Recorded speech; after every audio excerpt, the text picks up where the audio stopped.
हैं ये लाभ हमें तभी देंगे जब गलत आचरणों का त्याग कर हम भजन में लगे। अगर भजन नहीं, गलत आचरण और बोले हम सत्संगी हैं, तो फिर वो सत्संगी नहीं। वो एक सेठ जी रोज सत्संग में जाते थे 20 साल से, नियम था सत्संग का।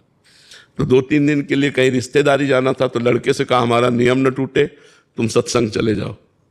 तो लड़का सत्संग में गया तो सुना कि यदि गाय चर रही हो तो उसे डंडा मार के भगाओ मत, यदि गाय कुछ खा रही हो तो आप उसे पीटिए मत, भगवान उसे कई गुना आपको देंगे, क्योंकि गाय धर्म की माता है, धर्म माता है।